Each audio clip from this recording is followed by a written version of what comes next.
Hello friends. तो आज हम लोग गुड्स की चर्चा करने वाले हैं। गुड्स मतलब वस्तु। यहाँ साइंस की तरह ये वस्तु नहीं है कि हम इसको निर्जीव और सजीव में क्लासिफाई करेंगे। यहाँ इकोनॉमिक सब्जेक्ट में गुड्स को इकोनॉमी के टर्म में क्लासिफाई किया गया है। यहाँ इकोनॉमी में किसी भी गुड्स को, वस्तु को दो दो नज़रिए से देखा जाता है। एक तो नॉर्मल गुड और दूसरा होता है inferior good. Normal good normal behave करता है, जैसे कि किसी वस्तु की मांग में अगर वृद्धि होती है तो उसकी कीमत कम होती है तो उसकी मांग में वृद्धि ज़्यादा होती है। मतलब कि मांग और उस वस्तु की कीमत में इन्वर्सली प्रोपोर्शनल रहता है, तभी वो गुड नॉर्मल होता है। सिंपल से अगर हम मार्केट में भी जाते हैं तो अगर किसी वस्तु की कीमत पहले की तुलना में थोड़ी सी भी कम होती है तो हम लोग उस वस्तु को खरीदना पसंद करते हैं। और इवन हम लोग जहाँ 2 वस्तु लेते थे, उस वस्तु को उसकी कीमत कम होने के बाद हम लोग 4 लेना पसंद करते हैं, अगर वो हमारे यूज़ में रहे तो।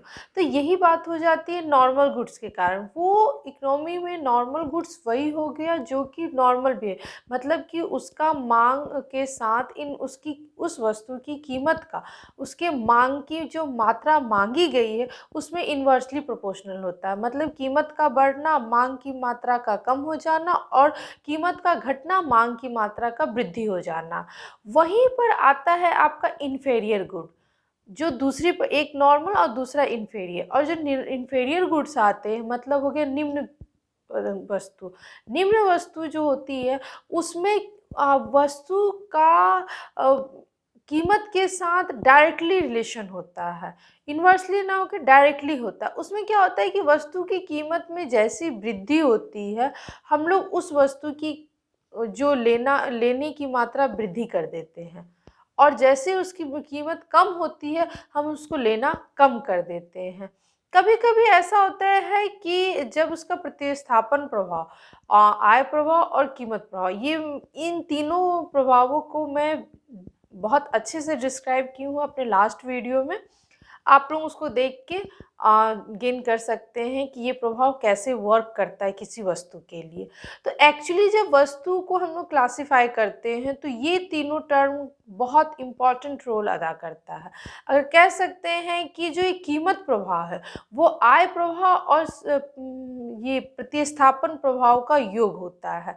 मतलब कीमत प्रभाव जब आता है तो कीमत प्रभाव को मेज़र करने के लिए उस वस्तु पे इनकम प्रभाव और सब्स्टिट्यूशन प्रभाव के एडिशन से क्या इफ़ेक्ट पड़ता है वो बताता है, जिसको हमने लास्ट वीडियो में क्लियर किया।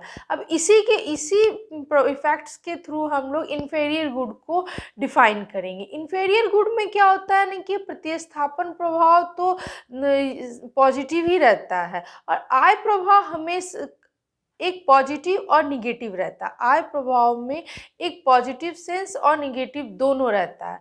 जब आय प्रभाव पॉजिटिव रहता है तो ये तो इस प्रतिस्थापन प्रभाव की दिशा में कार्य करता है, जैसे कि किसी वस्तु का कीमत का बढ़ना और उसकी मांग मात्रा का कम होना, ये जो इन्वर्सली रिलेशन होता है नॉर्मल गुड्स के साथ, वो आपका ये जो रहता है कि सब्स्टिट्यूशन और इनकम इफेक्ट दोनों एक ही दिशा में कार्य करते हैं नॉर्मल गुड्स के टर्म। वहीं पे जब इन्फेरियर गुड्स आते हैं तो वहाँ पे ऋणात्मक आय प्रभाव आ जाता है, मतलब negative income effect. Negative income effect जब स्ट्रांग होता है तो वो निम्न वस्तु कहलाता है, और जब सब्स्टिट्यूशन इफेक्ट से निगेटिव इनकम इफेक्ट वीक होता है, मतलब उसमें सब्स्टिट्यूशन इफेक्ट हावी रहता है, तब वो आपका नॉर्मल गुड्स कहलाता है। मतलब कि सब्स्टिट्यूशन इफेक्ट कम प्रभाव करता है। ये तभी पॉसिबल होता है जब हम लोग अपनी आय का बहुत कम मात्रा अगर उस वस्तु पे एक्सपेंड कर रहे हैं, मतलब खर्च कर रहे हैं, तो तब हम लोग को ये जो गुड्स की कीमत में वृद्धि और कमी हम लोग को बहुत कम प्रभावित करता और हम लोग उसको नेग्लेक्ट कर देते हैं। लेकिन जब हम अपनी आय का बहुत अधिक बड़ा भाग अगर उस वस्तु पे खर्च कर रहे होते हैं, तब हमें उसकी कीमत में परिवर्तन हमारी इनकम पे इफ़ेक्ट करता है। उस समय इनकम इफ़ेक्ट निगेटिव रहता है। ये जो इन्फीरियर गुड में जब हम इन्फीरियर गुड्स पे जब हम अपने आय का बहुत बड़ा भाग इन्वेस्ट करते हैं, मतलब खर्च करते हैं, तो उस स्थिति में हमारा जो इनकम इफेक्ट है वो निगेटिव स्ट्रांग हो जाता है, जिसके कारण जैसे ही वस्तु की कीमत में वृद्धि होती है उसकी मांगी गई मात्रा में वृद्धि हो जाती है, और जब जैसे ही वस्तु की कीमत में कमी होती है इन्फीरियर गुड्स का डिमांड कम हो जाता है। इन्फीरियर गुड्स को ही सर रॉबर्ट गिफिन ने डिफाइन किया था।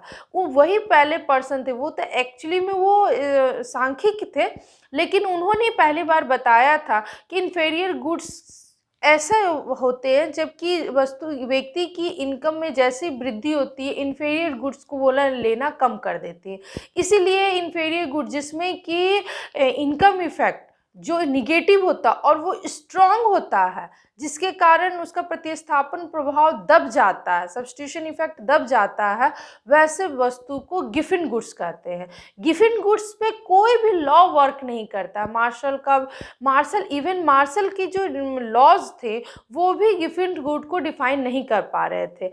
तो वो गिफिन गुड ऐसे वो आप कह सकते हो वो अपवाद वस्तु, वो वस्तुएं अपवाद होती है जिस पे कि इकोनॉमिकल लॉ काम नहीं करता है। ये अपोजिट डायरेक्शन में काम करता है, मतलब कि अगर व्यक्ति का आय में वृद्धि होती है तो वो उस वस्तु को नहीं खरीदना चाहेगा।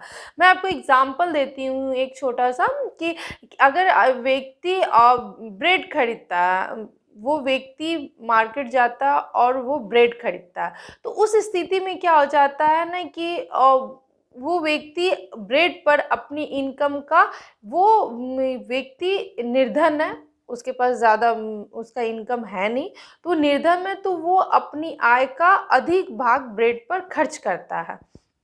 जैसे ही ब्रेड की कीमत और कम होती है, अब वो व्यक्ति मांस अदर वदर की चीज़ें खरीदने के उसके पास क्रय शक्ति, जैसे उस ब्रेड की कीमत में कमी होती है, तो अब उस ब्रेड की कम हुई कीमत जो पहले की कीमत थी, वो कीमत पे अब वो मार्केट में अदर फूड्स जैसे मांस हो गया या फिर प्रोटीन युक्त जो भोजन होते हैं, जिससे बेटर ब्रेड से जो बेटर रहते हैं, तो अब वो व्यक्ति वो जो उसका इनकम उसके हाथों में वैसी क्रय शक्ति आ जाती है कि अब वो उसके लिए खरीदने के लिए काबिल हो गया है, और वो अब वो ब्रेड को पसंद नहीं करेगा वो, और वो ब्रेड के जगह में उससे बेटर वस्तु मार्केट से लेकर गेन करना चाहेगा, क्योंकि वो अपनी इनकम का बहुत बड़ा पार्ट वहाँ एक्सपेंड कर रहा था, और जैसे उसकी कीमत और कम हो, एक तो वो इन्फीरियर गुड्स को ले रहा था, लेकिन जब उसकी कीमत मार्केट में इन्फीरियर गुड की कीमत और कम हो जाती है तो वो तो निम्न क्वालिटी का फूड हुआ ना, तो उस पर वो व्यक्ति अपनी इनकम का और पैसा डालने से बेटर है कि वो कुछ पैसा मिला के उससे बेटर क्वालिटी की वस्तु गेन करके वो अपना बेटर लाइफ जी सकता था। क्योंकि इकोनॉमिक में एक सबसे इम्पॉर्टेंट थी क्या होता है ना कि ना व्यक्ति कम पैसों में अपने आप को अधिक संतुष्ट करना चाहता है, और यहीं पे इकोनॉमी वर्क करता है। तो वो जब गुड्स को मार्केट में लेता है तो वो इस ध्यान को रखता है कि वो सबसे ज़्यादा उस व्यक्ति उस वस्तु से सबसे ज़्यादा सेटिस्फाइड हो, प्लस वो हेल्दी भी हो, वो उसके लाइफ स्टाइल को, वो उसके जीवन को उच्च स्तर पे ले जाने में सहायता प्रदान करे, तो व्यक्ति उस तरफ ज़्यादा आकर्षित होता है और वो निम्न क्वालिटी की वस्तुओं को धीरे धीरे छोड़ने लगता है। जैसे जैसे उसकी इनकम में वृद्धि होती है वो, या फिर उसके हाथों में क्रय शक्ति में वृद्धि होती है, तो वो उस तरह इन्फीरियर गुड को छोड़ते हुए नॉर्मल गुड्स की तरफ मूव करता है। मैं आपको इसको और डीपली समझा सकती हूँ ग्राफ के थ्रू। आइए मैं आपको ग्राफ के थ्रू और क्लियरली इसको समझाती हूँ। तो ये हम लोग देख रहे हैं इन्फीरियर गुड्स का फिगर। इन्फीरियर गुड्स के फिगर में आप देख रहे हैं कि ये आपका इन्फीरियर गुड्स का फिगर है, जिसमें कि व्यक्ति की किसी भी पर्सन का PL1 बजट लाइन है, जिसमें कि IC कर्व पे वो Q बिंदु पर संतुलन में है। जैसे ही एक्स वस्तु की कीमत में, ये एक्स कमोडिटी है और इधर वाई कमोडिटी है, तो जैसे ही एक्स वस्तु की कीमत में परिवर्तन होता है, मतलब कि कमी होती है, तो व्यक्ति पी एक्स वस्तु की अधिक मात्रा लेता है। जैसा कि मैंने आपको लास्ट वीडियो में बताया है, अधिक मात्रा लेने से उसका PL1 शिफ्ट हो जाता है, बजट लाइन। PL1 शिफ्ट होने पे अब उसका जो संतुष्टि का स्तर कहाँ चला गया, क्यू पे चला गया। अब वो क्यू पे संतुष्टि कर रहा है और वो उसका IC1 से इंक्रीज करके वो उसका इंडिफरेंस कर्व ऊपर चला जाता है और IC2 पे चला जाता है, जहाँ पे वो R बिंदु पे खुद को सेटिस्फाइड कर रहा है। पहले वो वस्तु की OM मात्रा लेता था, लेकिन अब वो MOT मात्रा को लेना शुरू कर दिया है।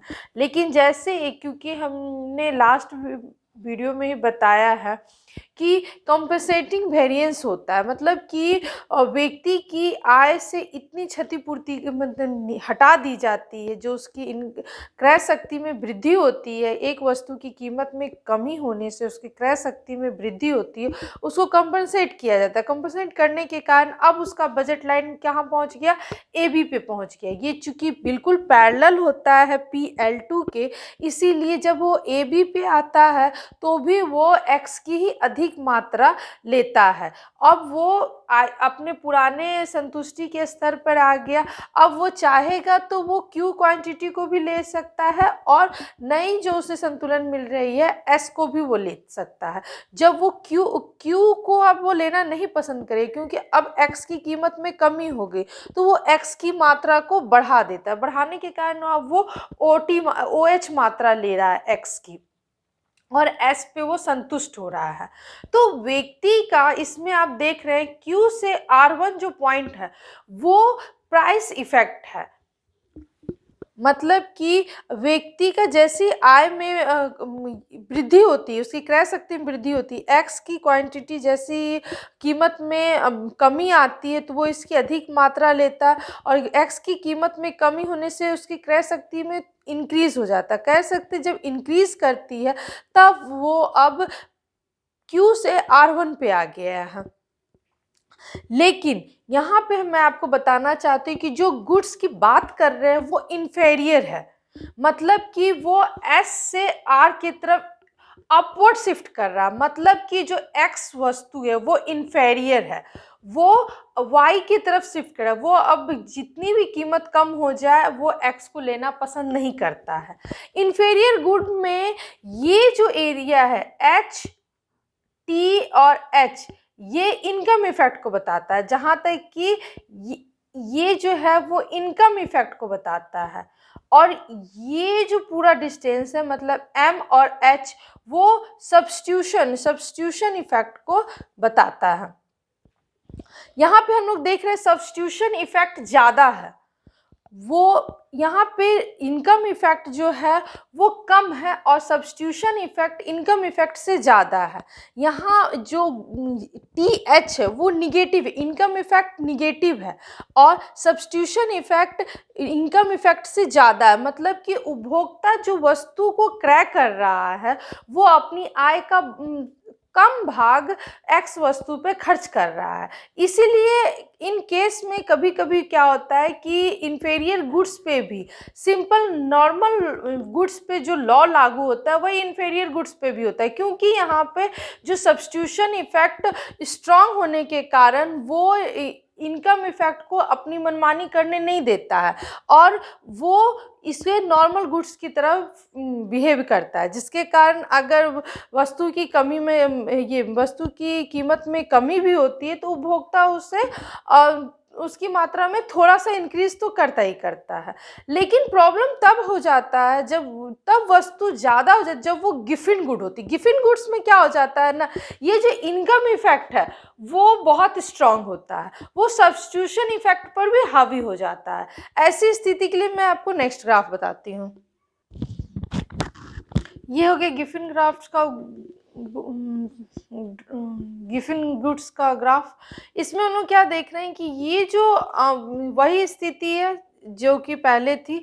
लेकिन अब क्या हो रहा है ना कि ना हमारा जो IC2 है, मतलब कि अब जो एक्स वस्तु की कीमत में कमी होने के कारण जो वस्तु का व्यक्ति का जो बजट लाइन है वो ऊपर की तरफ शिफ्ट हुआ है। लेकिन ना हम लोग गौर करें कि हमारा संतुष्टि लेवल आर पे मिलता है।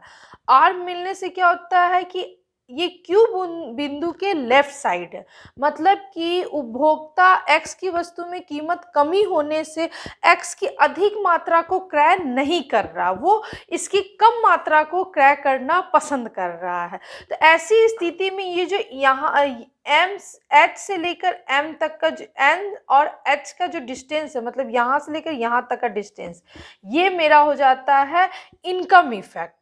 ये हो गया मेरा इनकम इफेक्ट। और ये जो डिस्टेंस है एम से लेकर एच तक का, वो हो जाता है मेरा सब्स्टिट्यूशन इफेक्ट। तो ऐसी स्थिति में ये जो सब्स्टिट्यूशन इफेक्ट है वो कमज़ोर हो जाता है और इनकम इफेक्ट स्ट्रांग हो जाता है, जिसके कारण निगेटिव इनकम इफेक्ट स्ट्रांग होने के कारण ये गिफिन गुड्स कहलाता है। गिफिन निम्न जो इन्फेरियर गुड्स है, और गिफिन गुड्स में यही डिफरेंस, इसके 3 डिफरेंस किए गए हैं। मतलब किसी भी वस्तु को हम लोग निम्न वस्तु को अगर गिफिन कहते हैं, तो गिफिन के बारे में मैं बताती हूँ। 3 कंडीशंस है।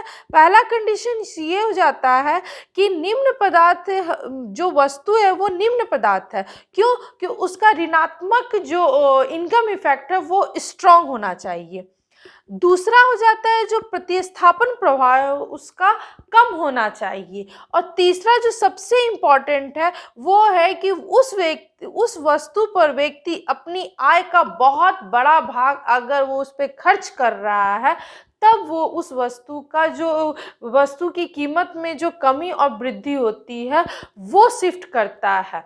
वो बता देता है कि व्यक्ति वो वस्तु गिफिन है या फिर इन्फेरियर या फिर नॉर्मल है। तो ये मैंने आपको बताया ग्राफ के थ्रू गुड्स के बारे में। आज के लिए इतना ही। Thank you.